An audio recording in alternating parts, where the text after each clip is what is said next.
Good afternoon and welcome. We are here in studio talking sports with Val for week 9, final week of regular season of the football season. And I don't know, Val, that we've ever had a week 9 as big as this week. We've got 2 conference titles on the line, and you're the historian here, but I can't remember ever having a TRC matchup with 2 7-0 teams coming into week 9. I don't remember it either. For many, many years, Rochester played their regular season finale against North Miami, and that usually didn't have conference title implications on the line. Usually it was, Rochester was playing North Miami and Valley was playing Whitco, and everybody was kind of taking a peek at what was going on, but with each other. But usually, we haven't had a basically one game winner take all conference championship game. I guess the Peru game was kind of turned out to be a conference championship game last year, but we didn't know it at the time. Yeah, we could have guessed it, but in terms of week 9.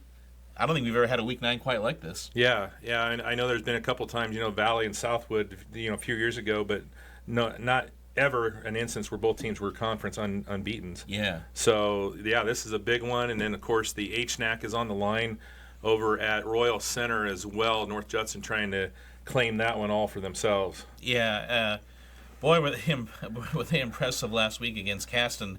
Boy, have they been impressive all year. As for Pioneer, curious to, and we'll talk about them more later, but curious to see how they rebound after a tough loss. Right. Tough one up at Triton. We'll talk about that, like you said, here in a bit. So the big news, obviously, the football sectional draw was last Sunday, so we know where our teams are at. So we're going to start off taking a look at that. Where do you want to start here, 3A? Yeah, let's start with Class 3A sectional 26. This is Valley's sectional, and they drew Woodland. And they will host Woodland. Mm-hmm. I don't believe they've ever played Woodland before in football. Yeah, it'll be about an hour and 20-minute drive for Woodland, maybe longer than that even. Yeah, northeast of Fort Wayne. Yeah. So it's a decent little haul for them. But Woodland is it's a 10 years ago it was a little 1A school. It's really grown for sure. It really has, yeah. And. They wear I call them the Penn State uniforms, navy blue and white. They are a school with a great football tradition.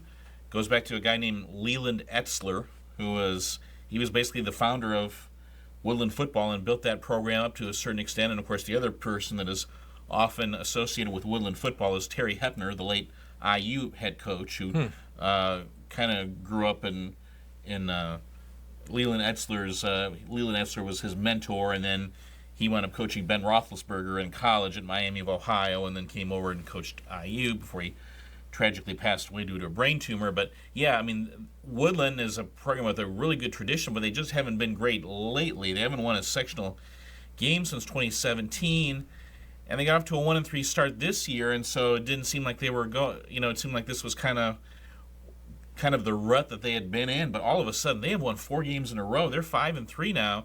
2 of those wins by shutout, and they were in kind of the offense that Culver ran a few years ago, that power T, where it's it's balanced on both sides of the line, so you got tight ends on both sides of the line, so it sounds like they're going to be more of a very, very run-oriented team. Yeah. See how that goes up against that inside defense of Valley that's been playing pretty well. Yeah, and that seems to be better against the run than against the pass. Yeah. And, what you see, and another thing about Valley is that they lost Akshatari last year, but really their track record over the course of the last 20 years or so is they tend to play better on the road than at home. The Shatari game almost needs to be put in a separate category. That's like playing a college team. Right. I mean, they were just stupid good. Yeah. But for the most part, Valley has not played well at Death Valley in the postseason. So can they get a win here? Yeah. They beat South Bend Washington back in 2020. That's the only postseason home game they won in the last 20 years. Yeah.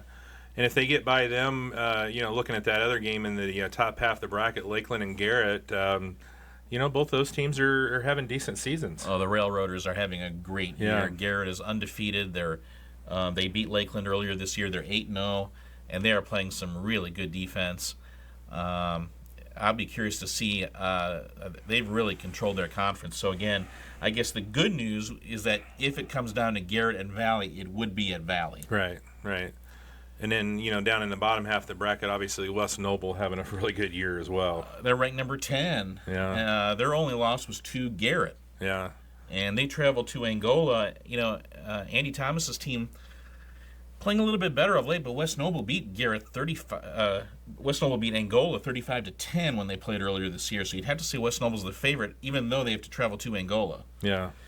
And then the other game, Fort Wayne Concordia and Fairfield, I think whoever wins that game would probably be the underdog against whoever wins the West Noble Angola game. Yeah. So that is the 3A sectional bracket there that Tippecanoe Valley will be playing in. Let's move down to sectional 36, Class 2A, the Rochester Zebras. Pretty good draw for Rochester, getting a Elwood team coming in that's struggling, we'll say. Yeah, the Panthers won their season opener against Southern Wells 47-6, and that was a little bit of an eye-opener, but they have not really been able to capitalize or gain any momentum off that game. They've lost 7 in a row since, and they've been shut out in 4 of those games. In fact, they've been shut out 4 games in a row. Yeah. They have not scored a point in a month. Yeah. And Elwood has not won a sectional game since 2016. Yeah. Pretty good draw for the Zebras. Most of the power teams outside of Rochester are in that top half of the bracket. Blackford and Eastern. Eastern doing okay. Could be a road trip down to Greentown for week 2 if they can get by Woodland. Right. Or Elwood. Coach Edwards does a really good job at Eastern. I mean, they got off to kind of a slow start, and I think that was to be expected because it was a little bit of a rebuilding year for them. Coach's son graduated, and I think he's playing at Taylor with Nate Parker and Wade Jones. Okay. Anyway, but Eastern's back up to 4-4. They're playing better of late. I think you would think playing at home against Blackford that they would probably be a little bit of a favorite. Blackford's 2-6, but I don't think they've beaten a team as good as Eastern yet this year. Yeah. Eastern, I think, more of a spread team. Yeah. Also, top half of the bracket, the one that stands out obviously is Eastbrook. Didn't start off real hot, but they've finished the season really well. Right. Both Eastbrook and Tipton are 4-4. But if you're a Zebra fan, I think that's exactly what you wanted. You wanted Eastbrook to play. You wanted Eastbrook to draw Tipton, and you wanted it to be preferably in the other half of the draw. So if you're a Zebra fan, I think you should be pretty happy with this draw, right? Because one of those teams will be out in week 1. Now the Rochester 7-1. The team with the second best record in the sectional is Alexandria. They're 5-3. But I would argue that Eastbrook and Tipton have played a tougher schedule and have maybe a few better. I don't know if you'd say scalps, so to speak, but I think they both played tougher non-conference schedules. Alexandria beat Wabash 39-6 when they played earlier this year. You'd have to say the Tigers will be favored in that game, but I think I would also say that they probably would be the underdog against whoever wins between Eastbrook and Tipton. Yeah, a possible home game for Rochester if they make it to the sectional championship, obviously depending on who's there. Right, Rochester knows they're at home in week 1. They know if they beat Elwood, they'll be on the road in week 2, but it increases the likelihood that they'll be at home in week 3 because they're in the bottom half of the bracket, which is key. Right. So, really nice draw for Coach Schaefer and his squad, coming in off of another great season. Right, and because I'll be curious, obviously, with a very, very big game tonight, how will they bounce back against Elwood to play an opponent where should be a heavy favorite against? That'll be good in terms of getting you back on the right path emotionally. Yeah. All right, moving down to 1A. Coach Shaver calls it the heat check on the locker room. That's what he calls it. Yeah. Okay. 1A sectional 41, Culver Cavaliers our only team in that one this year, as a lot of teams got moved to 42, and they're going to have a Week 9 rematch with South Central, so they're going to be on the road tonight at South Central, and then they're going to be hosting them in Week 1 of the sectional. I think in my article today I called it a doubleheader. I think this is probably the closest thing you'll ever hear to the words football and doubleheader. It's a home, isn't it? Yeah. Except they have to go to South Central tonight, and they get South Central at home next week. But, obviously, both of somebody's going to win a conference game tonight. Both of those teams are 0-6. So, again, you always wonder about what is anybody going to hold anything back, and save it for next week. Yeah, and then for South Central and Culver, whoever wins that game is more than likely going to have to play North Judson. Right. So that's going to be that's going to be a tough one. Judson they look like they're loaded for state. Honestly, Right. I mean, and again, they've got, and we'll talk about them later when we talk about their game with Pioneer tonight. But they've got two fantastic running backs, a great quarterback, and just a really good defense on top of all that. But Yeah. if anybody other than North Judson wins this sectional, I think we'll have a pretty big story. Yeah.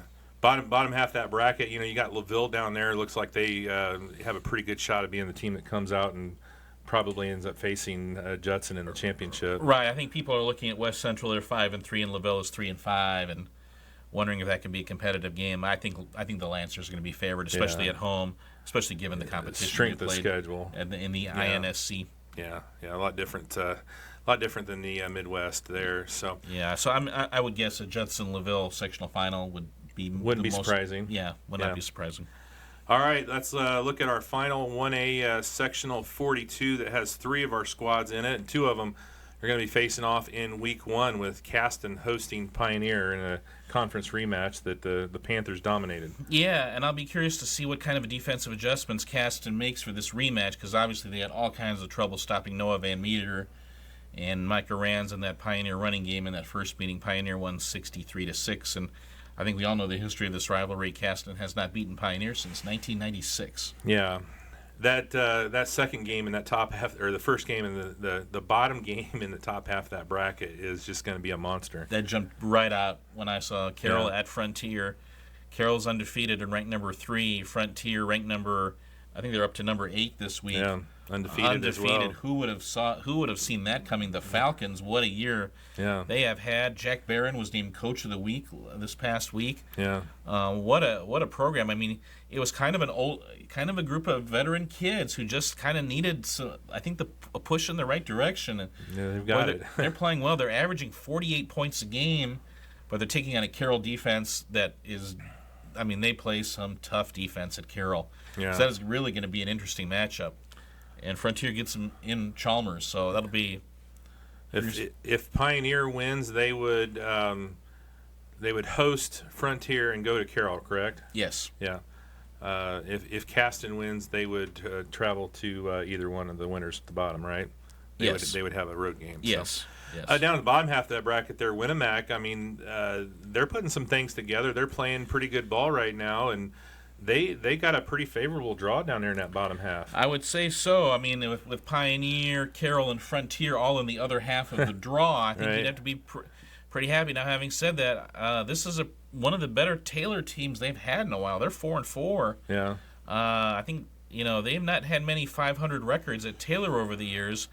You'd have to like Winamac's chances again because they get this game at home, but it's a Taylor team that's always had some speed, but I just think they've always needed they've always been a little bit light on the line, and they've struggled defensively. We'll be curious to see how Winamac does, but again, the last 6 times Winamac has gotten their first sectional game at home, they've won that game. Yeah. The last 6 times Winamac has started the postseason with a home game, they have won that game. So, again, you'd have to say they're favorite, at least historically. It looks pretty good for them. Yeah. And then, they would play the winner of North White and Tri-County. Tri-County beat North White 36-12 when they played back in their Midwest Conference matchup. Yep. So Tri-County having a nice year. They maybe a little bit in the shadow of Frontier, Right. but Tri-County a pretty solid opponent. Yeah. If it comes down to that, but again, if it comes down to that, Tri-County would have to travel to Winamac. Yeah. So we'll talk more about that, obviously, as we get closer to sectional time next week. We'll kind of update how everybody did in week 9 and get ready for first week of sectional play already. Wow. Yeah. It's hard to believe.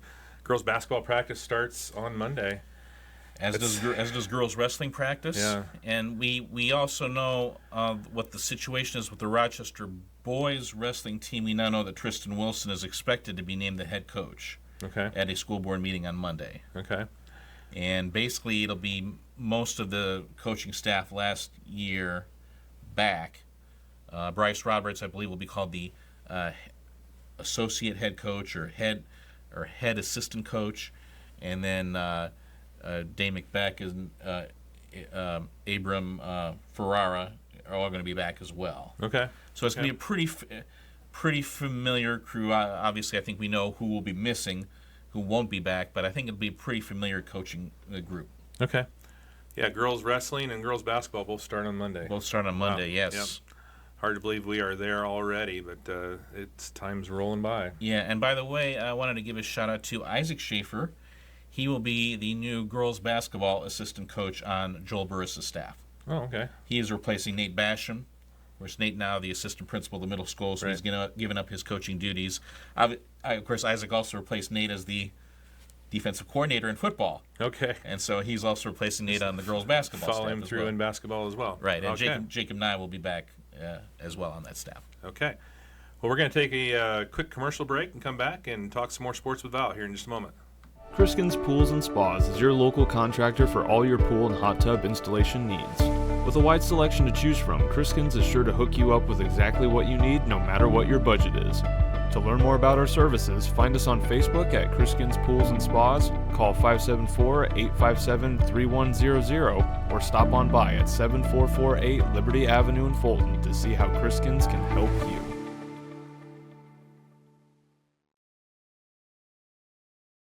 There are some things in life you just can't plan for. But here at Evans Agency, we strive to help you have all your bases covered when it comes to protecting your assets from whatever life throws your way. Whether it's home, business, auto, or life, Evans Agency has got you covered. With a heart and hand for friendship, Evans Agency has been serving the community for over 20 years. Call 574-224-6988 or visit online at www.evansagencyllc.com. Quick, it's pizza, quick. Hey, everybody. It's time to solve a pizza problem. Mom's at work, and all there is leftovers. Quick, scan this QR code to order some delicious Pizza Quick pizza. Nice work. Another pizza problem solved with delicious Pizza Quick pizza. See you next time. Quick, it's pizza, quick. Find us on Facebook. 4C Health is a community mental health center that serves 14 counties in north central Indiana, including Fulton County. We offer an expansive list of behavioral health and crisis care services to best fit your needs. We strive to give you the best care that is compassionate, collaborative, and competent. Whatever you are going through, you're not alone, and we are here to help. Check out our website at 4chealthin.org to learn more or call us at 1-800-552-3106. Since our doors opened in 1925, the Smith Sawyer Smith Agency has been family-owned and client-centered. Whatever your insurance needs are, we strive to bring you the best solutions to protect the things that matter most to you. To get a full list of our services, call us at 574-223-2166. Visit us online at smithsawyerins.com. or stop on in at one of our locations to see how the Smith Sawyer Smith Agency can best serve you.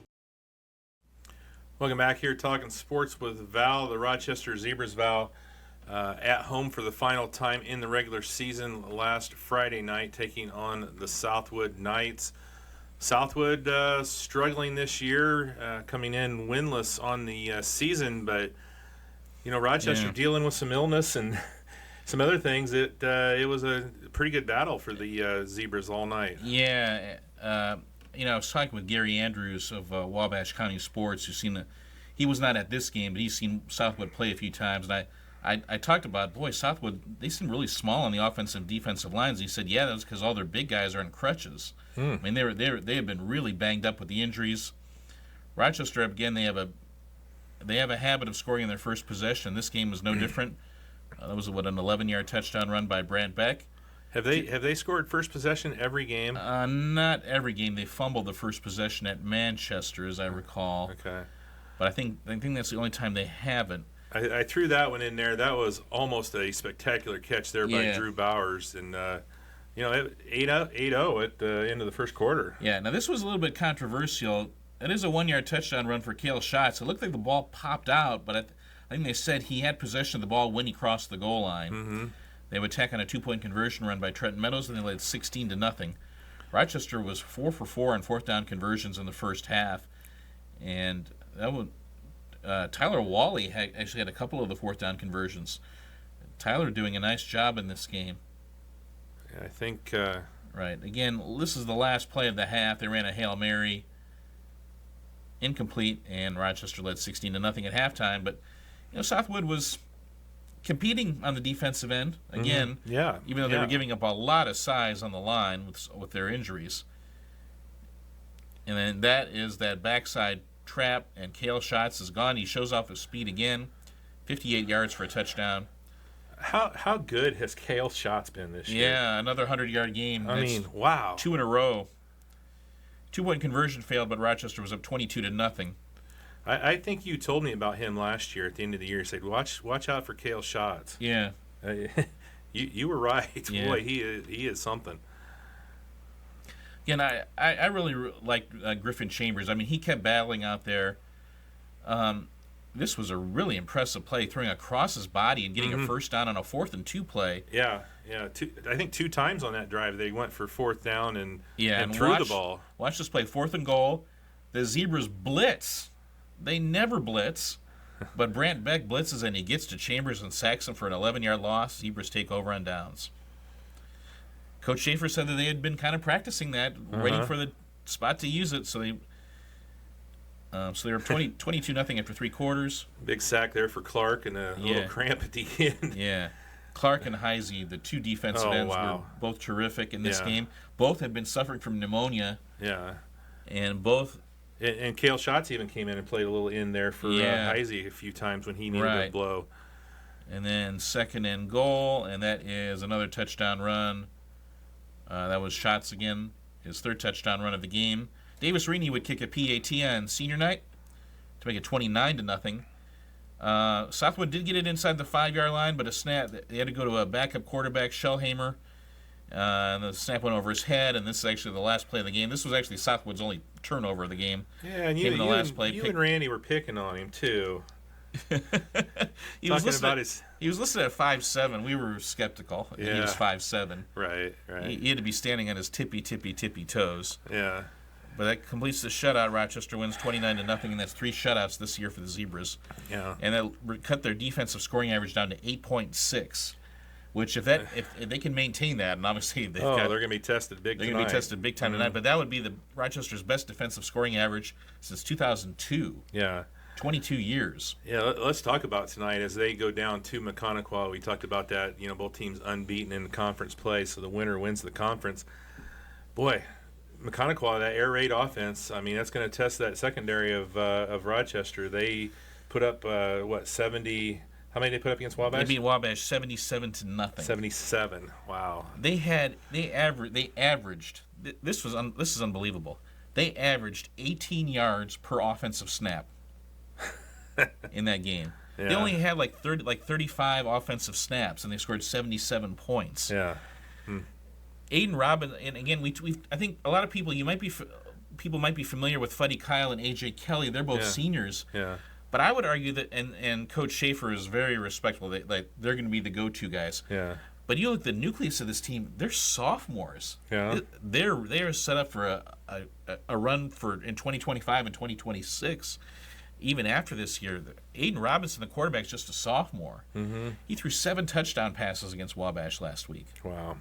And I mean, again, the thing about the air raid is that it's basically 1-step or 3-step drops. They don't give you a chance to get to pressure them very much. Robinson's not going to get outside the pocket very much. It's going to be 1, 2, 3, get it out of there. Mm-hmm. And the thing is I think Mechanical thinks that their third best wide receiver is better than your third best defensive back. Yeah. And they're usually right because their third best the Nolan Tarr, he's a really good wide receiver. He's their third best wide receiver. He's just a sophomore. And then you've got this Marcel Sims. What a player this is. He's just a sophomore. And when I saw his stats on Max Preps, I was like, Marcel Sims, that sounds kind of familiar. I looked at football might not be his best sport. He's a really, really good baseball player. He might have been the only guy who had a home run off Carson Pollock last year. Here at Copeland, remember Zebras won that game 3-2 on a walk-off hit by Gavin Young. Yeah. Gavin Young had a walk-off hit, and I think was it Aubrey Wilson had a walk-off hit like 5 minutes apart. Yeah. In softball, yeah. So Marcel Sims, he is a stud baseball player, a shortstop. But he is a big-time playmaker. He touched the ball 5 times against Wabash. One rush, 4 receptions. He had 242 yards of total offense on those 5 touches. Wow. And 3 touchdowns. Wow, that's a great average. Now, And obviously, on top of, and he's also their safety on defense. And Schaefer said, we need to make sure where he is. We know where he is on defense on every single play. yeah. Obviously, we know Rochester is much better than Wabash, but how do you? I guess the big thing obviously is you got to control the ball. Yeah. If you're Rochester, you got to pound it. You got to keep the ball out of the hands of the Mechanical Braves. Right. Zebras have beaten Mechanical 3 years in a row, basically using that formula. Yeah. And not only that, not only have they beat them 44-12, 38-14, and 36-14. Which I'm sure Mechanical is going to remember. I'm sure they remember Yeah, that. yeah. Now, and I asked Coach Schaefer about that, and he said, well, Mechanical, they kind of haven't had a lot of stability in that defensive coordinator position on the coaching staff. Mike Fenters is both the head coach and he's his own defensive coordinator. Okay. So he was the defensive coordinator last year. So they might have a little more stability this year. Obviously, this Mechanical team is playing great defense. They're allowing only 4.5 points a game. Yeah. But who scored the most points against Mechanical? That would be Lewis Cass, they lost 42-21. But Lewis Cass did have 280 yards rushing in that game. Okay. They're the one team that kind of moved the ball against them. Yeah. And what type of offense does Lewis Cass run? Yeah, a wing T. So I'll be curious to see how well the Zebras can move the ball in this game. Yeah. Your best defense against Meconical's offense is going to be your offense. Keep them off the field, yeah. Yeah. All right, should be a good one coming up next on RTC TV for the Rochester Zebras at the Mechanical Braves for the conference title. Be a dandy. We're going to be down there for that one for And sure. the thing is, I don't think we know what to expect. Could it be a defensive struggle? Could it be a high-scoring game? Yeah, you think it's going to be like a 49-45 kind of game, and it could end up being like 9-7. I mean, it's just you just never know on these type of games, do you? Right. So, should be a good one though. No matter what, it should be a really good Right. game. Mechanical had definitely the most speed I think the Zebras have seen this year. Yeah, and it's going to be on their turf too. Yeah. So they're not going to be slowed down by tall grass. So we'll see how that goes. Obviously, just I still think about Fuddy Kyle catching that kickoff 35 yards down the field in the air. Yeah. I mean, he's like, did he just catch that ball? Yeah. So Yeah. crazy stuff. But it should be a good one coming up next. Let's talk a little Rochester Zebras volleyball as they were playing on a Tuesday night. Not typical, volleyball sectional time. Usually it's Thursday, Saturday, but 7 teams in this sectional. Right. So taking on the Wabash Apaches. We should mention the Lady Z's were coming off the Twin Lakes invite on Saturday where they went 1-2. But yeah, I mean, this was a pretty tight match in that first set.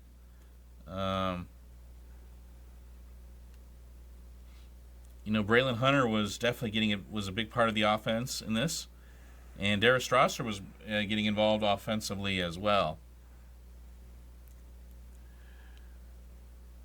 And you can see, I mean, it went right down to the wire. 25-21 ended up being the final for set 1. Wabash takes it, but a lot of good things that the Zebras were able to carry over then into set number 2. I think this was really kind of right around this time in the set. Rochester gets a little bit of an advantage. Wabash is trying to fight their way back in. Mia Hadashell was terrific in terms of her passing. Mia Hadashell played with the urgency that you would expect of a senior. Right. And that was a good serve. Rochester up 23-18 at that point. And then this is set point. And Rochester able to finish. And they win that set 25-19, so we're even at a set all.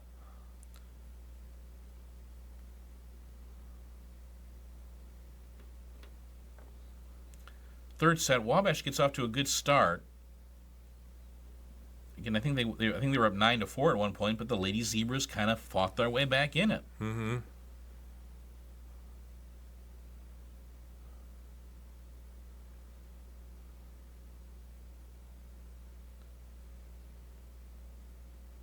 again, I I think Wabash had a little trouble looking back. I think they had trouble kind of deciphering where Aubrey Wilson was going with their sets. And Rochester was able to get some good swings, and the Wabash block wasn't as involved. And again, 21-20 Wabash at this point. Then Rochester would tie it up. I think it was at Avery Montel with a block. And then Rochester would win this point, and they would go up 22-21. Again, Rochester's tip coverage was pretty good, and Ellie Hall would hit it long, so Rochester's up 22-21, and you're thinking, could they take a 2-1 lead? And this was seemingly when the momentum of the match flipped. Yeah. Hall had a big attack, put them up 23-22, and then an ace on set point made it 25-22, and all of a sudden Wabash, they win the last 4 points, and they go up 2-1. Yeah. Fourth set, Rochester gets off to a good start, and then Briley Boggs would step behind the service line. Yeah, 8-12 here, and this is when Boggs starts, and then this is when Boggs' serves ended 21-12. 13 consecutive points for Wabash. Yeah. She serves long, that makes it 21-13, but and it was all over but the crying at that point, unfortunately for the Zebras. But yeah, I mean, set number 3, you could take the lead 22-21 and you don't score another point. That's the kind of a microcosm of the Zebras season. I mean, they just struggled finishing matches. Right, and sets. Unfortunately. Yeah, Rochester finished 9-22, and I wrote this down. Rochester won at least one set in 10 of their 22 losses. Mm-hmm. I don't think I've ever remembered that. Yeah. For any team. I mean, to have 10 different matches where you won a set but lost the match. Yeah. Again, goes to show you how close they were. And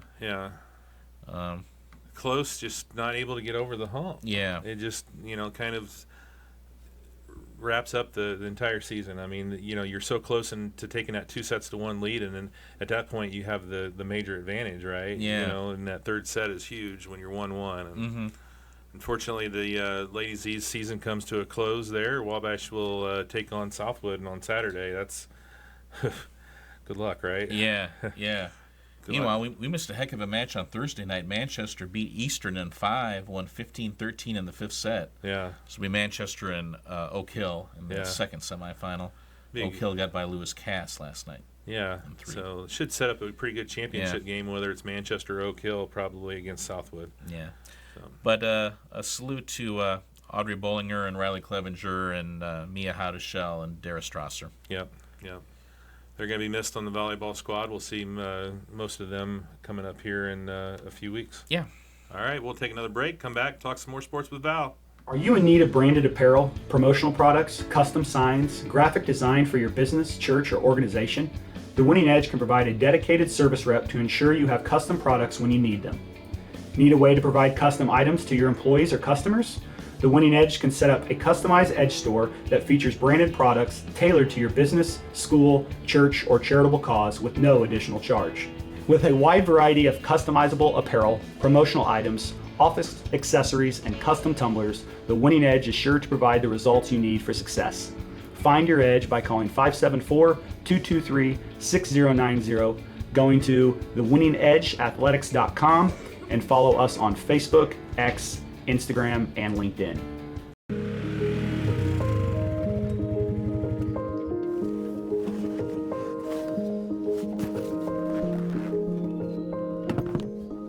Hey, it's Dale Earnhardt Jr., and I'm here today on behalf of Nationwide and Jennings Insurance Agency to talk about something that's near and dear to my heart, off-road vehicles like ATVs and UTVs. Now, I know we all love to get out there and ride through the mud and the dirt, but the truth is, we need to be more mindful of our own safety and the safety of others. In recent years, there's been a huge increase of off-road vehicle usage, which unfortunately means there's also been a rise in accidents. Whether you're a new user or a seasoned rider, we can turn this trend around by continuing to focus on safety. For starters, I recommend that you check out the safety resources and training courses available on Nationwide's website at nationwide.com/ATV safety. Let's all do our part to make sure we're staying safe out there, and thanks for riding with me.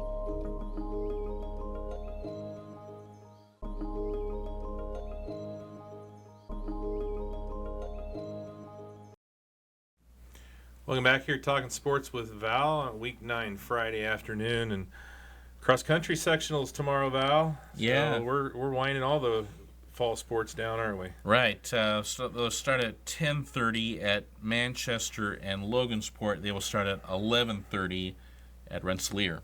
Okay. That's where we want to go.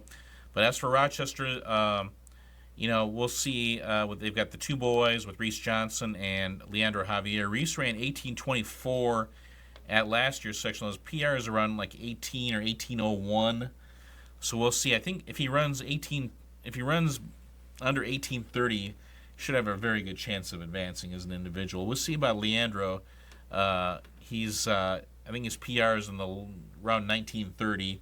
He might have to get that under 19 Okay. to at least give himself a chance.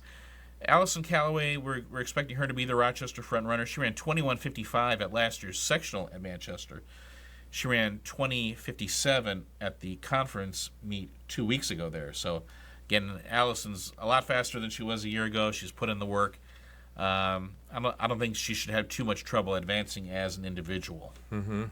I think the question is more like, could Addison Hayes or Brooklyn Chandler advance? Mm-hmm. So, yeah. That's how the Zebras look going in. Again, with Coach Gudeman, everything is kind of set up. He does a little bit of tapering, so so those legs should be fresh as they head into the meet tomorrow. Yep. It looks like the weather's going to be pretty good. Maybe a little warmer than maybe you'd hope, but Yeah, I know the runners probably wouldn't mind it to be in the 40s. Yeah. Or low 50s, but it'll be more like in the 60s. Probably in the 60s, yeah. High 60s maybe. So last year it was literally in a fog. Mm-hmm. This year it should be expected to be sunny. Yeah. All right, let's move over to Tippecanoe Valley. Let's talk about the Vikings. The football team got back on the winning track in conference play. Still a tough one though against John Glenn. Right, they hung on to beat the Falcons 22-21, and again, this game was one of the more exciting games in our area this year. Valley they were down 15-13 going into the fourth quarter. Gage Overby kicks a field goal, so they go up 16-15. Then John Glenn goes down and scores a touchdown, but they miss a 2-point conversion. So they're up 21-16. But then Valley comes down and they get a touchdown, a 28-yard run by Grady Moriarty. They missed the 2-point conversion, but that put them up 22-21, and they were able to hang on. The story of this game was the Valley defense holding it on against this John Glenn offense has a really good freshman quarterback named Archer Rust. He was not rusty. He was really sharp, and everybody was just in disbelief that this kid was a freshman because he just had a certain amount of poise, and it just seemed like he knew where to throw the ball, and he knew he could kind of thread the needle in a tight spaces. He was really impressive because remember they graduated Chase Miller, who was their quarterback from last year, so we were kind of wondering what their offense would look like. He was really good. Rust was really good. Yeah. And it's not going to get any easier for the Vikings as they head to Bremen tonight to take on that deadly duo, Silas Ladig, knocking off Knox last week. Yeah. And, boy, how did they stop that passing attack from the Lions? Right. They beat Bremen beat Knox 46-38. Tyrus Graverson, the Bremen wide receiver, had 13 catches for 235 yards. It's not a bad night. And a touchdown. That is like Jerry Rice type numbers. Yeah, we know Knox doesn't play a lot of defense, but still, that's impressive. Yeah. And this is at Don Bungie Field. I can't remember the last time Valley won there. They do not have a good track record of playing on that field, so I'll be curious to see how they do.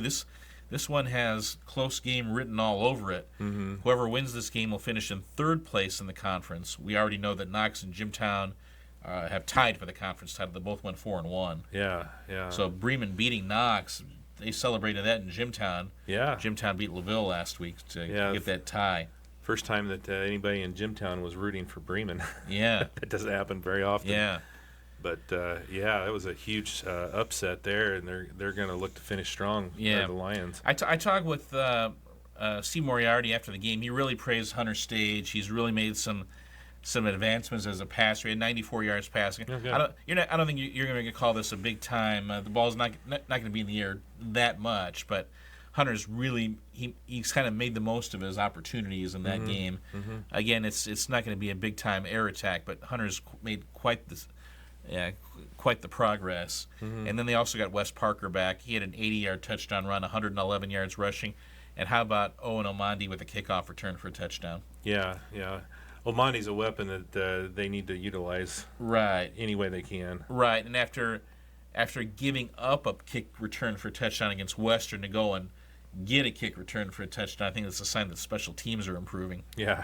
A little bit of a flip of the Yeah, switch there for them. Yeah. And their cross country obviously is going to be headed to sectionals tomorrow, but they actually had a meet last week, the conference meet. The conference meet, the girls had an incomplete team. We wanted to give a shout out to Bailey Bussard and McKenna Lau, both of whom finished in the top 10. Bailey was 7th at 22:58, and McKenna was 10th at 24:58.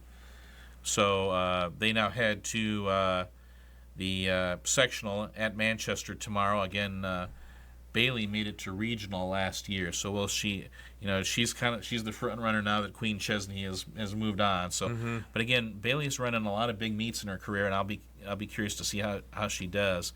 Boys side, wanted to give a shout out to Christopher Marquez and Eli Sturck. Christopher was 5th at 18:49 at conference. Eli was 10th at 19:08, and as a team, the boys finished 3rd. Wanted to give a shout out to the John Glenn girls and the Bremen boys on winning conference championships. Yeah. All right. Anything else on Valley? Nope, that's it. Yes, volleyball. Valley Volleyball played Northwood at the sectional last night at West Noble. Northwood won 25-8, 25-8, 25-15. Oof. So Valley finishes the year 19-13. They were 0-2, unfortunately, against the Lady Panthers. We've talked about Northwood Volleyball. Yeah. They're 5-time defending sectional champion, and they were ready to go last night. Yeah, looking to make it 6. Yeah. Yeah. Again, tremendous career for Avery Wagner, over 2,000 assists, all-time school leader in assists. Michaeli Costello and Emma Patrick, I mean, they had a very big impact on this program. But again, with the way Coach Hutton and runs his program, and Mallory Eaton having her on the bench, having another coach with a ton of experience, I think this Valley program will be solid moving forward. I think there will be, the pipeline will continue.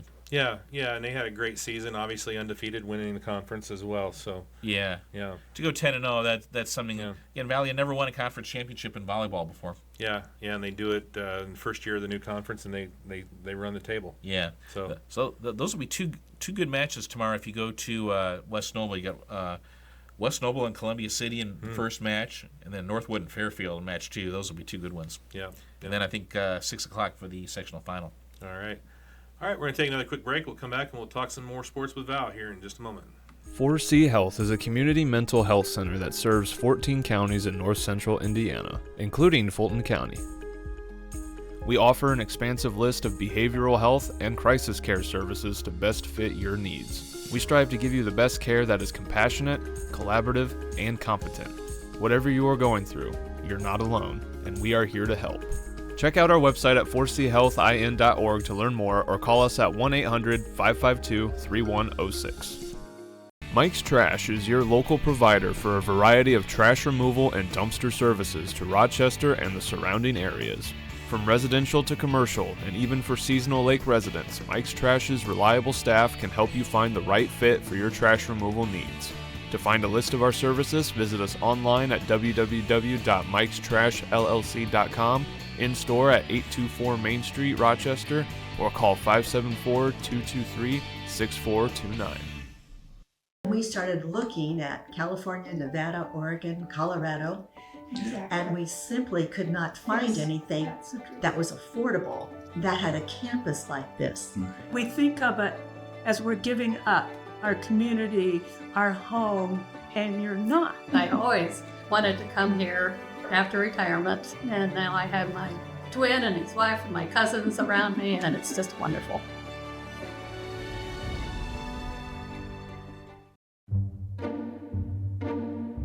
There are some things in life you just can't plan for. But here at Evans Agency, we strive to help you have all your bases covered when it comes to protecting your assets from whatever life throws your way.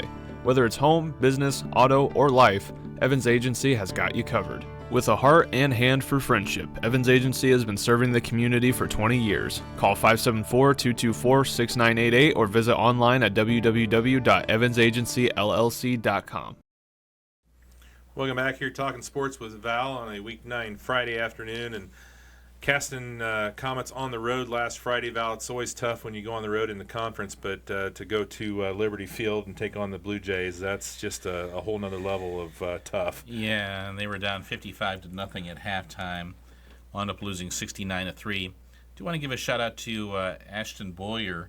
He had 61 yards rushing against that defense. I think in just 11 carries as well.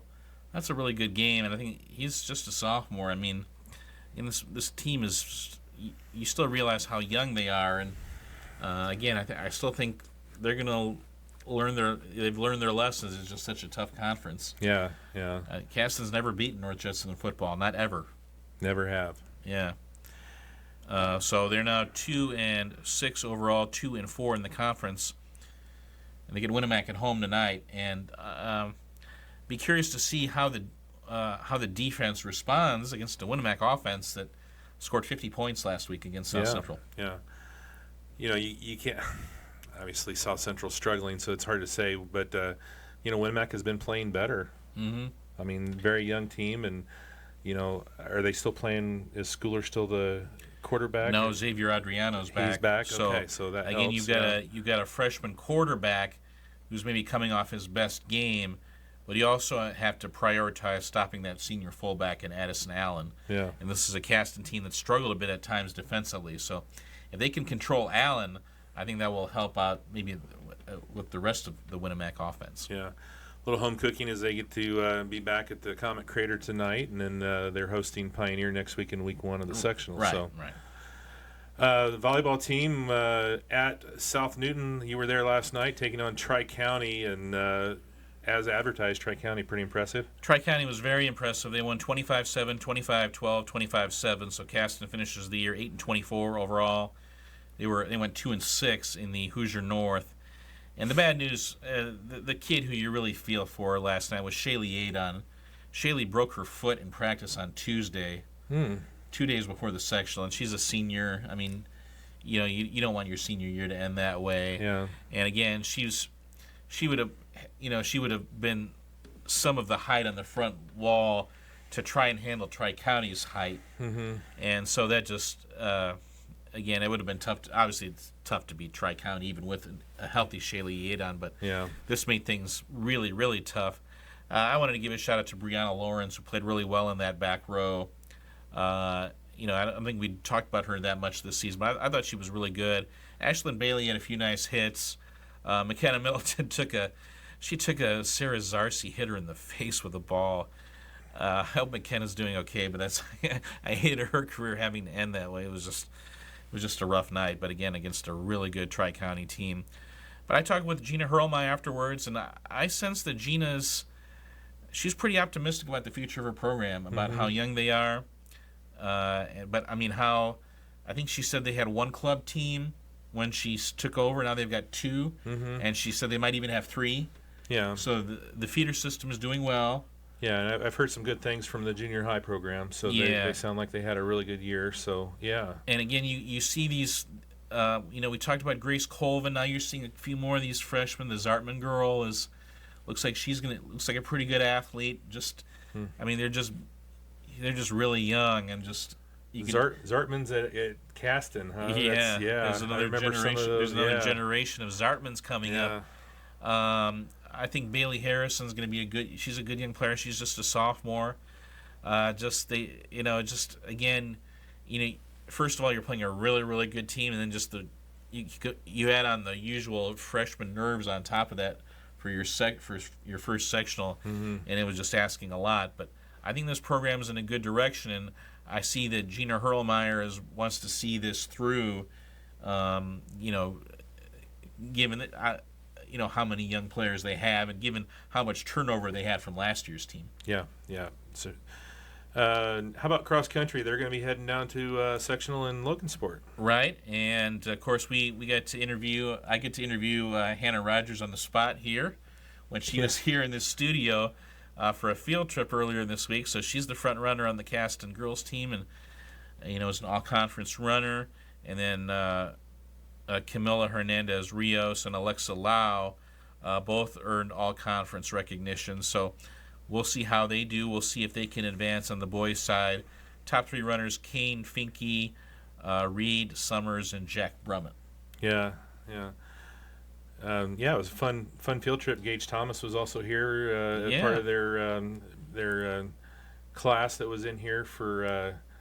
It was a journalism class that was in here, and he does a lot of stuff with Blair down there, and it was neat to see them come in and get a chance to talk to him a little bit about what you do and what we do here. Yeah. So and it was fun. I get to interview.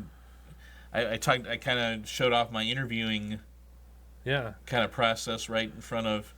Yeah, and the teacher of the class is one of your old interns from the newspaper. Right. Yeah. Lainey Hipsher. Yeah. Yeah. So it's a small world, and it's funny how the things cycle around, and things come back. And we remembered basketball games from 12 years ago. Yeah, I think that was impressive to the kids that you could tell them about how what she did in a game. Yeah. So good stuff, and we're glad that she brought him in and got a chance to talk to him. Mm-hmm. So it's fun stuff. Yeah, I had a nice chat with Reed Summers at South Newton last night. He was rooting on the volleyball team, and he talking about the Logansport course. It's not an easy course to run, so we'll see how they do. Again, guys don't typically tend to have their best times there, but we'll see how the Comets do. Yep. All right, Panthers, we talked about they've got a big game coming up tonight against North Judson. A tough one, though, last week. They almost got it done on the road. I heard there was a couple plays here or there that if they could have got them done, they would have had the Triton Trojans. Yeah. I was talking with Adam Berry on the phone earlier in the week. I mean, there were 2 fourth down conversions that Triton had, one in each half, and they wound up scoring touchdowns on those drives. One on a fake punt in the first half, which they gained 47 yards. Wow. And that set up a touchdown, and then in the second half, Triton converted a 4th and 7. And they wound up scoring on that. And meanwhile, Pioneer didn't convert on a 4th down, I think, in the first half. And you could argue that those were the 3 biggest plays in the game, and Triton winds up winning 28-21. Yeah. Pioneer did have 280 yards rushing in that game. Rands had an 83-yard touchdown run. I think he had 150 for the game. And Van Meter had 120. So, again, 280 yards rushing against the Triton defense that was coming off a shutout against Caston the previous week. Yeah. I think it's a pretty good sign, but, again, they just didn't get the win. Yeah, and then they host the Blue Jays tonight. If Pioneer can somehow pull out a huge upset win, it'd be a 3-way tie atop the conference. If not, it's Judson's to have all by themselves. Right. It would be at least a 2-way tie, and if Triton wins at North Miami, it would be a 3-way tie. Right. But that's no guarantee. Triton will have to earn that one. But it'll be at least a 2-way tie or maybe a 3-way tie. Yeah. But again, Judson has been dominant all year, and again, they rely on those 2 running backs, Cole Wilcox and Brock Benson. Yeah. Wilcox is kind of a combination of power and speed, and then Benson's just a sledgehammer. Yeah, and those are 2 names you've heard a lot over the years in Judson as well, Wilcox and Benson. And there's been a lot of them in the program. Yeah, and the quarterback, Josiah McDaniel, he's a really good one as well. Yeah. And, they'll call that keeper play just to keep you honest. Mm-hmm. McDaniel doesn't carry it a ton, but when he does, he's pretty effective. Yeah. So, again, talking with Coach Adam Berry, he just said they don't have many plays in their playbook, but, boy, the plays they do run, they run them very, very effectively. Right. They're number 2 in the state in scoring average at 51. Yeah. And they're number 3 in the state in defensive average. Yeah. Which running back was it that just passed Cheyenne Allen for the all-time lead? That would be Brock Benson. Yeah. I mean, that's impressive. Yeah. That is very impressive. So, I mean, I've talked about it several times. I mean, you just amazing how the program at North Judson has been put together, because you just look at who they've graduated over the last 2 or 3 years. Yeah. And they just continue to pound people. Yeah. So, very impressive up there. It's going to be a tough one for the Panthers at the pit. Yeah. I think North Judson's number 1 in the state in margin. I think they're winning games by 47 points a game. Yeah. Volleyball team, they were on for sectional action last night as well. They got it done against DeMont Christian, setting up a semifinal game tomorrow in game number 2 against Tri-County. Yeah, they get off to a 12-2 lead in game 1, and then DeMont Christian has to call timeout. Pioneer winds up winning 25-16, 25-5, 25-14. And again, I think they got up to a 12-2 start in game 1 and an 11-2 start in game 2. Talking with Rod Nyes afterwards, he was not happy with kind of the way the latter half of game 1 went. Even though they won the set, they didn't really close strong. And I think he did talk about some freshman nerves. But again, I thought DeMont Christian, I mean, in terms of height, they were pretty comparable to Pioneer. They might have even been a little taller. They had the two Baker sisters, Claire and Sophie. But again, in terms of serve receive, Pioneer was just much better. It's just so fun to watch Kirsten Nyes. Like, she'll serve short once, and then if you don't move up, she'll serve short again. Mm-hmm. And then you move up, and then she'll serve right, and it'll hit you in the chest, like it'll right at your body. I mean, yeah. And of course, I'm such a big fan of Madison Schaefer. She is an amazingly good libero, and you look at, she's kind of unassuming, like who's this? But you see her play, and I mean the pass always gets to the setter, whether it's Lois Slayer or Kirsten Nyes. Yeah.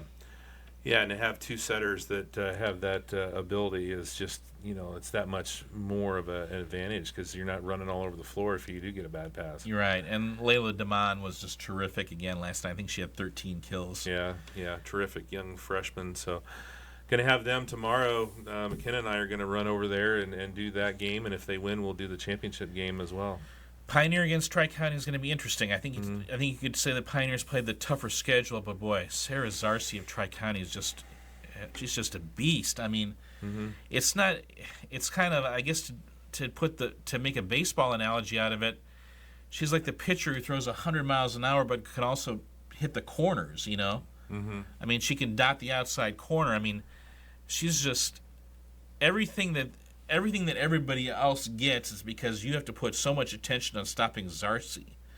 She's just a tremendous player. Hannah Arvin's a great hitter as well, but again, it's because you have to pay so much attention to Zarcy. Zarcy's also a terrific server. Yeah, decent size too. I think 5'8" for her and 5'10" for Arvin. So good size across that front row. They get a lot of offense out of their middle. But then the Nevitt girl is a pretty good player, and the Bledsoe girl is a nice player as well. They've got a good libero in Grace Luck, who is the number one. She's number one in their serving order. Yeah. So again, it's a Tri-County team that's loaded with juniors and seniors against a young Pioneer team. I'd be curious to see how they do. Yeah. It's funny, all those names are so familiar because they're all really good basketball players as well. Yeah. Oh, and Baylor, their setter, she's terrific. It's kind of like having a Ferrari and a Lamborghini in your garage. Yeah. Just get to, what are you going to take out for a spin here? Oh, I'll set it to Zarcy. Yeah. Have her just blast one down and or here you go, Arvin. You can put this one away, and they run a lot of nice sets too. You got to be prepared for the slide. They run that extremely well. Yeah. Should be a good one there. We'll have that. It'll be game number 2. I think it's is it a 1 or 1:30? You said 1:30. I thought it was 1, but it's going to be 1 o'clock. 1 o'clock. The first match will be North Newton versus South Newton. And it'll start at 11 a.m. Eastern, and then the Pioneer and Tri-County around 1 p.m. Eastern. Yeah. So the Newton Bowl. Yeah. First game. Yeah, North Newton with a win over West Central on Tuesday night. That kind of a minor upset. Yeah. And then South Newton beat North White. So North Newton and South Newton in the first match. Pioneer also going to be down at Logansport tomorrow for cross country. You're right. And again, the girls-wise, Avery Hasselby and Kylie Jamerson both made honorable mention all conference, so we'll see how they do there. Again, Ellie Hines might be somebody who will factor in on the boys' side. Leighton Dott, Dane Bowditch, Elliot Cooper. We'll say they do, I believe Leighton was 6th in last year's sectional. that sectional at Logansport, that is a big time field. That is going to be a dogfight. Clinton Prairie's got a great kid. Western's got a great kid. Eastern's got a great kid. It's going to be a tremendous race. I mean, I'm not saying Layton can't win it, but if he does win it, he will have earned it. I mean, that is a very tough course and a very tough field. Yeah. Good luck to Layton and all the runners there tomorrow at Logansport. Yeah, because that's a great story that Pioneer was able to win that conference title. Yeah, we didn't. The boys. Yeah. All right. Excuse me. Let's take another quick break. We'll be back. Talk some more sports with Val. Spray foam is not only going to seal up the structure, but it's doing that insulation at the same time. So with a seamless application with the spray foam, you get all of that. You get your air barrier, you get your insulation, and obviously with one of the products, you get a vapor barrier as well. Hi, I'm Ashley Samsel with the Insulation Guys. And I'm Kyle Hoover.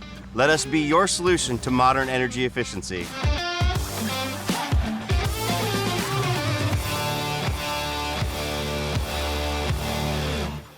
Pacesetters Real Estate knows that buying and selling properties can be a tough and complicated task. That's why we are here to provide you with our full service process where we walk with you every step of the way. Whether you're buying or selling and your listing is commercial, residential, or investment, our agents are able to show any type of real estate that is active on the market. Visit us online at www.pacesettersre.net or call now at 574-223-5000. Steve Moore Agency is now offering an app to make viewing your policies, make payments, and file claims so much easier and convenient. You can download Steve Moore's Insurance Agent app from the Google Play Store or the App Store. Just search up Insurance Agent and look for the blue app with the large I. If you want to know more about our services, you can call us at 574-223-3010 or visit us online at stevemooreagency.com.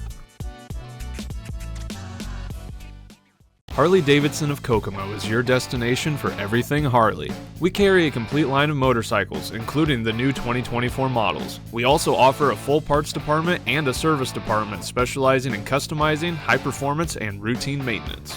And our motor clothes department carries the latest in genuine Harley-Davidson casual and riding apparel to keep you styling no matter where the road takes you. Call us today at 765-864-9999 or visit us online at hdkokomo.com. Welcome back here talking sports with Val as we head into our final week of the regular season here, the football season. And let's talk a little soccer, I guess. Normally we still have teams participating at this point. Mm-hmm. We don't, and it's a first actually ever as the Argus Dragons drop their first ever 1A soccer sectional match. Yes. That's pretty amazing. They've been playing class soccer for 15 years? 14. 14 this is years? The 14th, yeah. Yeah, and they did have that 1 year where they played in 2A, and they did lose a sectional there in 2A, but this is the first time in 1A, and it was the Lakeland Christian Academy Cougars in the house for the championship on Saturday, and we knew this was going to be a tough one. They came in and right out of the gate. And scored the first goal. Jason Zelasco is able to control the ball. It evades Argus keeper Boyd Paul, and he beats some tough angle shot, but you know he had scored 4 goals in the semifinal game, and that put them up 1-0. This all started on a counter here with Stoltz. He takes it down all the way down the field here and gets a foul call, and Kenyon Belden going to be able to capitalize here on a free kick. This was a really amazing free kick here for Belden. Yeah, this is unbelievable, really. I mean, he evades the wall, then it takes a hop at the end, and it beats the keeper, and that would tie the game at 1 with 14:55 to go. But Zelasco here is going to show that he's not just a great scorer. And it starts with Zayden Miller. I mean, he makes the first play. That's the first pass to Zelasco, and Zelasco with a perfect feed to Jay Kwan for the goal that puts Lakeland Christian ahead 2-1. And that would be all that they would need. Mm-hmm. The Cougars would win their first ever sectional title, and that would send the Dragons home for the season. Yeah, Argus finishes the year 9-6-1, And in case you're wondering, Lakeland Christian lost to Westview 2-0 on Thursday night to end their season. Yeah. And as for the Vanderweel family, well, Spencer Vanderweel and Northwestern won a sectional. They beat Peru in overtime last Saturday, but then Northwestern lost to West Lafayette on Thursday 2-0. So, yeah. I know Coach. So there's still a sectional title for the Vanderweels this season. Yes, and I know Moach was down in Kokomo last night for that, but West Lafayette there is so good every year. Yeah. And they were able to knock out Northwestern. But again, with Argus, again, this is a group of seniors that really made drastic improvements, especially when you talk about Luke Stoltz and Ethan Petz, and then Boyd Paul was such a big part of their team last year. I mean, they seem to control the possession against Lakeland Christian a lot of the time, but just could not finish. Mm-hmm. But having said that, I think this is an Argus team that they've got players coming back, and I think they'll again have a strong team. But again, I think there'll be some soul searching there, especially after losing that game to Lakeland Christian. Yeah. Zalaska's only a junior, is that? I believe. He's not a senior, is he? I don't think so. Yeah. So. Yeah.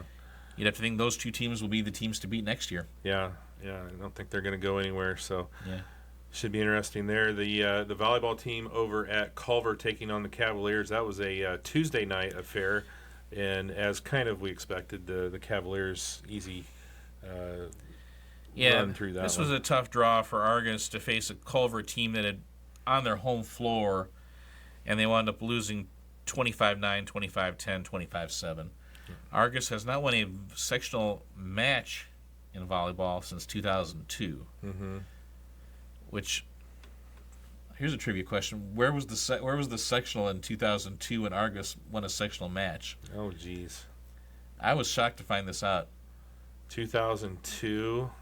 Yeah. Well, it's probably someplace weird. It was at Southwood, believe it or not. At Southwood. Argus was at Southwood. Yeah, and they wound up losing they won 2 matches that year, lost to Southwood in the sectional final. Really? Yeah. Wow. Okay. And Argus's only sectional title in volleyball occurred 51 years ago, in 1973. Really? Wow. So if the girls on that team are they would have to be approaching 70 years old at this point. Yeah. Yeah. Yeah, it's been a while. It's been a while. Yeah. So Culver will take on South Central at 11 o'clock tomorrow. That's, the only team that has beaten Culver on their home floor this year. South Central. Is South Central, they're going to be playing them again at home. Right, and I think Culver's won something like 12 in a row overall. Yeah. So they've been dominant on their home court. Yeah. And then Lakeland Christian taking out North Judson. I was kind of surprised. I don't know that much about Lakeland. Maybe it wasn't a surprise, but no, it wasn't. Not Lakeland Christian. Elkhart Christian. Elkhart Christian. Yeah. Beat North Judson last night. And then Triton beat Oregon Davis in 3. So Elkhart Christian and Triton in the second semifinal. Yeah. So was that an upset or not? I don't really know that much about Elkhart Christian. Elkhart Christian took Culver to 5. I know. Okay. I saw them play last year. I know they've got pretty good. They've got pretty good size. Okay. Yeah. Okay. I think they might have had more height. I hadn't seen Judson play much this year, but I don't think that's a huge upset. I think that we thought that was probably the best of the first round matchups at that Culver sectional. Okay. Yep. So again, we know about South Central and their program. I mean, they've been so consistent for years. Obviously, they graduated a lot last year, but they still play a pretty tough schedule. Yeah. How will they do against a Culver team that's just rolling right now, and a Culver team that's serving so well, especially with Olivia Overmeyer and Bryn Barrett and Ashlyn Barron, who's really serving as well. Ashlyn's development as a player has really been key. And I think one of the key kind of secret weapons has been Gracie Milam and what she does in the back row. Mm-hmm. Okay. And Tyra King, she's been a lot more productive too. I think she had 10 kills against Argus the other night. Yeah. Those all will be on Culver TV. They've been broadcasting all the games up there, so they'll have all 3 of those games tomorrow on Culver TV and the HSA Champions Network. Culver's not won a volleyball sectional title since 2011. Mm-hmm. Amanda Minix was the coach on that team, and she is back helping out with Coach Barrett on this year's team. I saw that, yeah. And then she took a few years off coaching. She's got a couple sons who play sports and just want to watch her sons play sports. And they got her to come back this year. Yeah, good stuff. So She's actually a cousin, so. Oh. Yeah. All right. Cross country for, let's talk Argus Culver cross country. Let's talk Argus. They're going to Manchester. Yep, with Lexi Gibson. Let's see what she does. I think if Lexi has a typical Lexi day, she should advance. Okay. As an individual. All right. No boys for Argus? Preston Millette, but he'd probably have to do really well. But yeah, he's the one boy they have. Okay. All right. Culver has 2 girls, Coraline Day and Savannah Harrington. All right, and they go to Manchester as well. They go to Manchester as well. Cool. All right, so let's talk Culver football. They're a little bit of a rough one against the Warriors on Friday. Really struggled against North Miami's rushing game. North Miami won 61-26. North Miami had 449 yards rushing in that game. And they only completed 1 pass, but that was for 53 yards, and that went for a touchdown. So it was just a rough night for the Culver defense. As for the Culver offense, it was really good. I mean, Jonas McEwen threw 4 touchdown passes, 2 to his brother Caleb and 2 to David Height. And both Caleb McEwen and Height had over 100 yards receiving. So, I mean, the passing game just gets better and better by the week. Yeah. And then, you get Braylon Jackson catching a couple passes. And yeah. So you got a road game at South Central. One of those teams is going to get a conference win, and then obviously coming back home for next week against South Central again for sectional play. So, right, this is a South Central defense that allows 46 points a game against the Culver offense that's been improving gradually as the season's gone on. But can Culver get some stops? Right. South Central is on a backup quarterback named Rylan Rondo. And they've got a good wide receiver in the Schwartz kid. So, and they had some big plays last week against Winnemac. So, the ball could be up in the air a lot in this game. Yeah, Rondo actually came in that Pioneer game when I was there. When the first quarterback got hurt, and he actually had a couple nice completions. So, yeah, kind of a nice looking quarterback there. So, two defenses that have been struggling. Yeah. So, what offense can put up more points? Yeah. So. All right, let's see. That's all Culver. We talked about the volleyball and cross country, so let's talk a little Winnemac. They, like you said, put up some big numbers against that South Central team last week and head over to Caston again to take on the Comets for week number 9. Yeah, Winnemac beat South Central 50-12, and boy, I saw the video of it. This Winnemac offense is much improved since the start of the year. Xavier Adriano is back from his injury. And he played, I think, his best game. I mean, he was really leading the offense. He's, in terms of his accuracy, passing the ball, he's gotten much better. They've got Ethan Burgess much more involved. Addison Allen's getting really involved. There was that crazy play where the offense, he wound up flipping the ball to the Haschel kid, who's an offensive lineman. Adriano's he's about to go down in the absence. He says, "Here, you take it." And Haschel is wearing big number 78. It's like, what do you want me to do with the ball? And he just kind of ran over a couple guys and got in the end zone.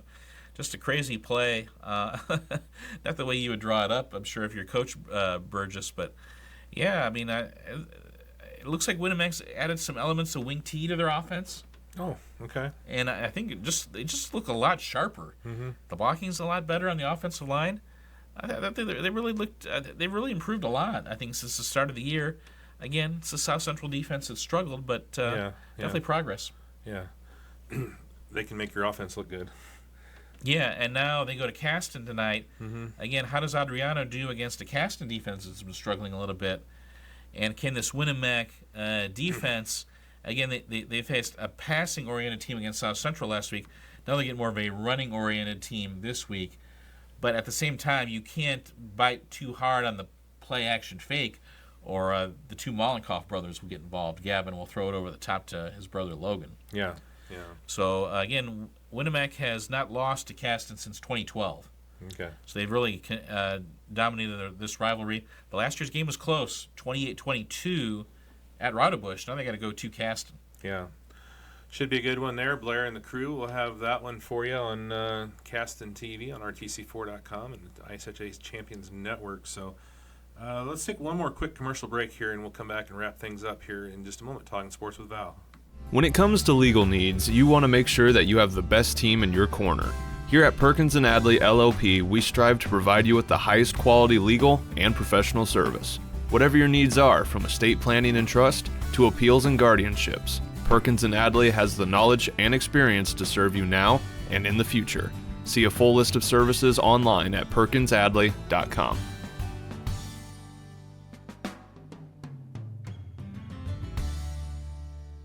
Rochester Ford is your go-to for quality vehicles and automotive repairs. With our vast selection of vehicles to choose from, we're sure to put you behind the wheel of your dream car without compromising your bank account. And with every vehicle we sell, we offer a free lifetime oil change policy to be sure that your ride stays in tip-top shape even after you leave our lot. Come see us today at 119th East 4th Street, Rochester, or visit us online at rochesterfordonline.com. Fulton County REMC is proud to be offering great opportunities and programs for our youth in the upcoming year. These programs prioritize balancing fun with education, all in one unforgettable adventure. Right now, admissions are open for Camp Kilowatt for any youth currently in 6th grade, and for the youth tour for any current junior year high schooler. To learn more about these trips, visit fcremc.coop and check out our youth page, or call us at 574-223-3156. New Holland Rochester knows that farmers need equipment they can trust and rely on. That's why for over 125 years, New Holland has been innovating to develop the best and most sustainable products available for our customers. Check out our full fleet that includes our lineup of small compact tractors online at www.newhollandrochester.com, or stop in at one of our locations in Rochester or Logansport to see how we can serve you.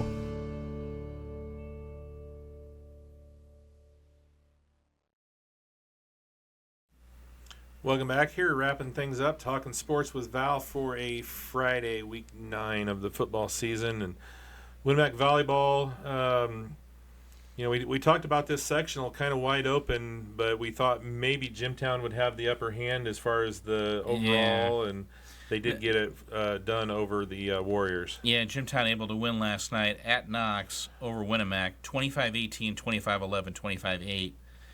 We saw Winamac play, about 2 weeks ago? Yeah. They're a team with they're just young. They can string together a few good points in a row at times. It was just, I think, the consistency. Yeah. And it's just going to take a little bit of time. Yeah.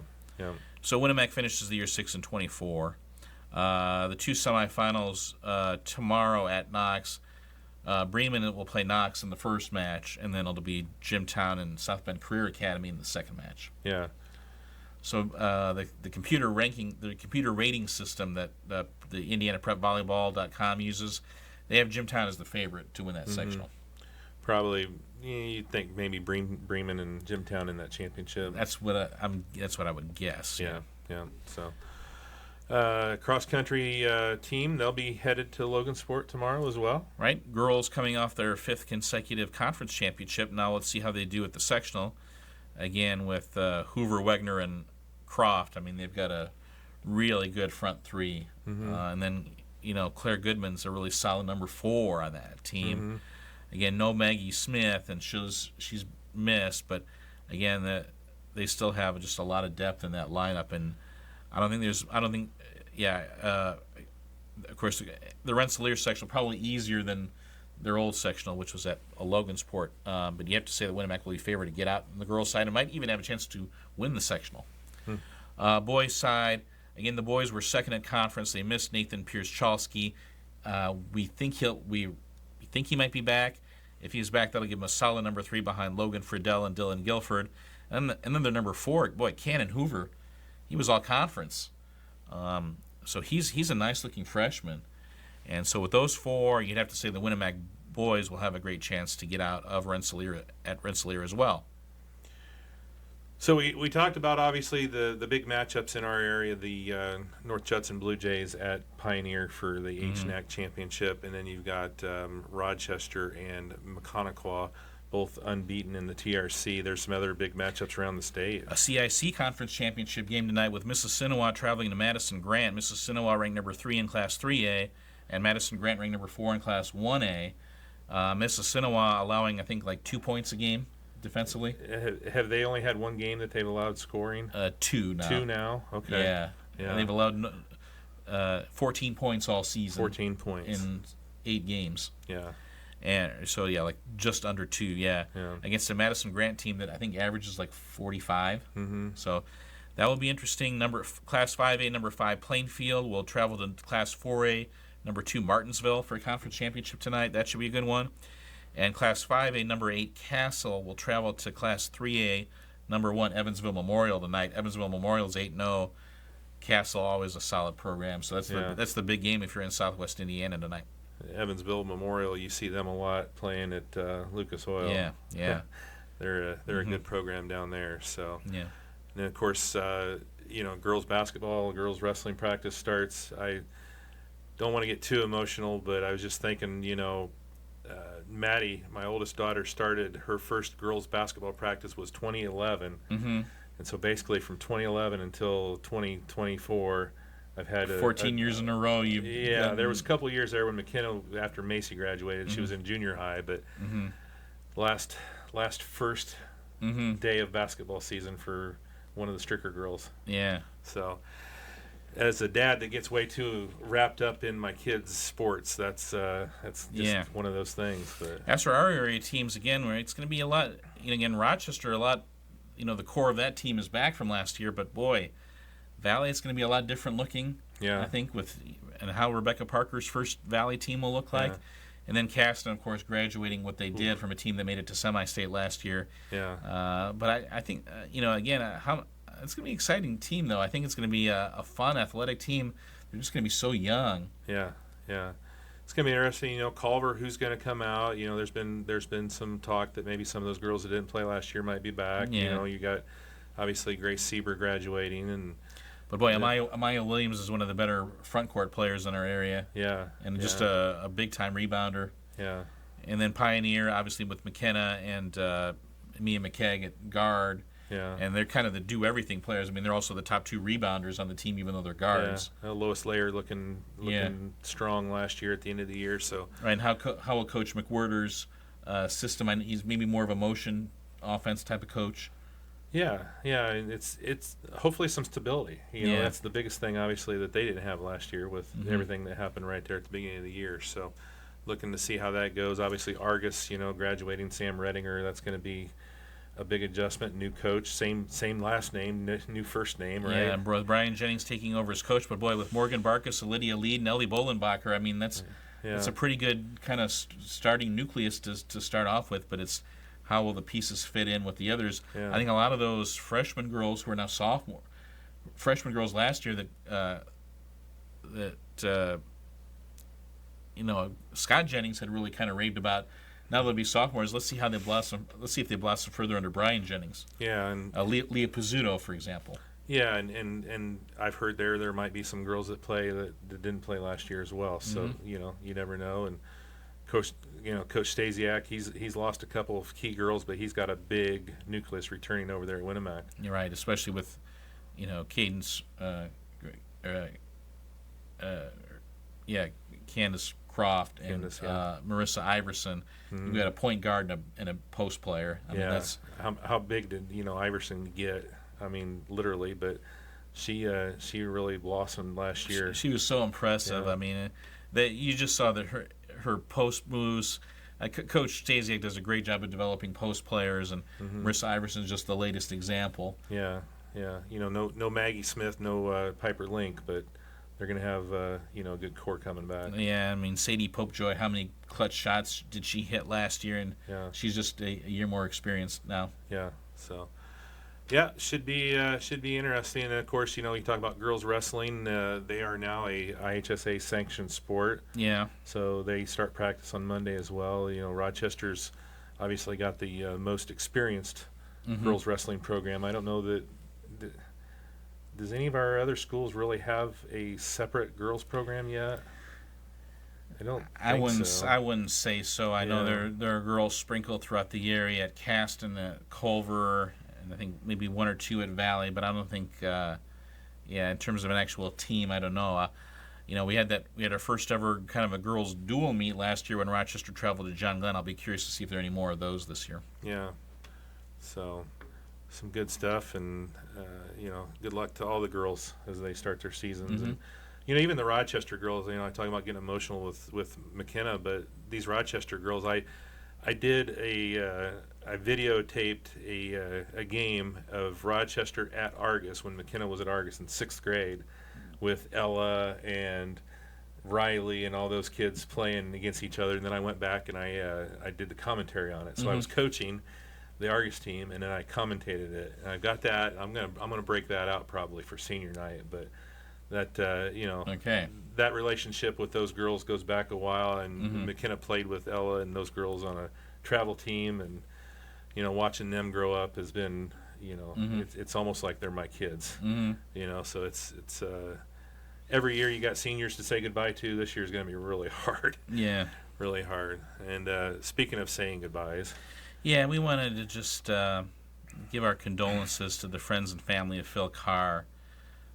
Phil passed away earlier this week at the age of 91. Phil worked here for 40 years, which I didn't know. And then, of course, Phil's his son, Greg, works here, and his daughter, Greta.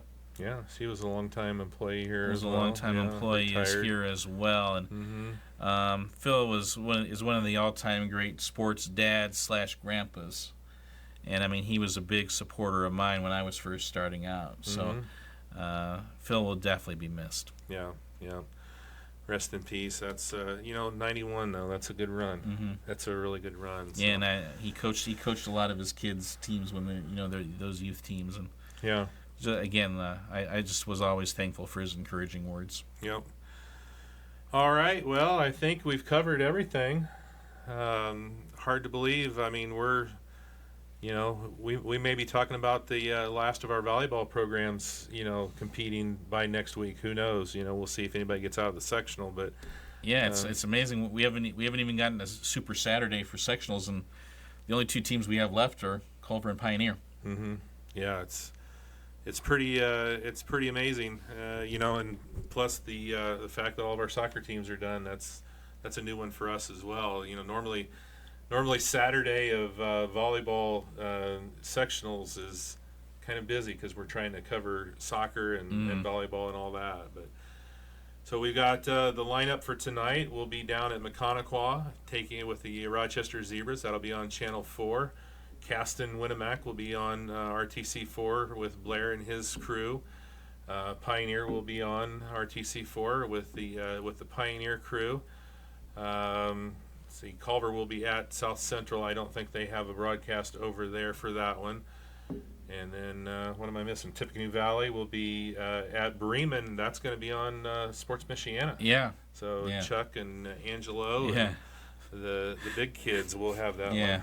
I get over to the Valley game last week. I went to the Rochester game, and as soon as the game was over, I drove straight to Valley, and I get down on the field, and Ben Adams, our good friend, is like, Valley playing Bremen on Sports Michiana next week. I'm like, thanks, Ben. Yeah, I hadn't heard that. Yeah. So yeah, it's a good night of coverage. If you want to watch any of our area teams there, you can catch all of that. And then tomorrow, Culver TV will have all of the games from Culver Sectional with, of course, the Culver Cavaliers taking on South Central. That'll be a big one there. And again, McKenna and I will head over to South Newton, and we will have Pioneer versus Tri-County, and if Pioneer wins, we'll have the championship as well. So that'll be our coverage for the weekend. So hope you tune in. Hope you enjoy it. Hope everybody has a great weekend. We'll come back next week. We'll talk some more sports with Val. Thanks for tuning in, everybody.